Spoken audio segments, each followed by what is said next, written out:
So how does one teach the Excel solver to Algebra 2 students? Hi, I'm Jimmy Chang. I've been teaching college mathematics for over 9 years, and the Excel solver is a very useful tool, especially when it comes to algebra, and here is a brief demonstration as to one of the many things that it can do. Now suppose we want to solve the system 3x minus 2y is equal to 4 and 8x plus y is equal to 17. Now, to be sure that the Excel program has the solver program, go to Tools and make sure that it has Solver. If it doesn't have Solver right away, you can always access it from the add-ins menu. It's very easy to get to, believe me. Now what we've done here is we've created columns, one for equations, one for constants, and one for solution.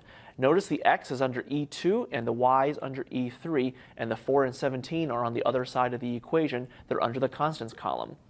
Now, what we're going to do here is we're going to enter what the equation actually was. We're going to have equal to, and then 3 times E2, which is where the x is, minus 2 times E3, which is where the y is, and then go on. Don't worry about the value.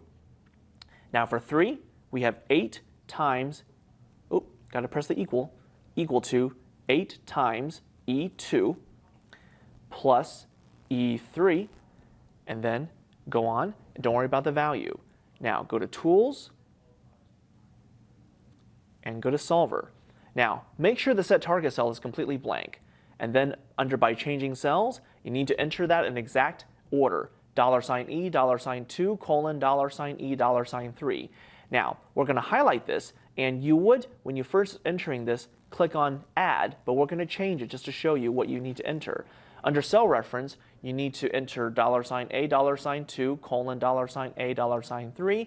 Make sure the middle is set to equal to, and then constraint, write it exactly as it is. Enter equal, $C, $2, colon, $C, $3, and click OK.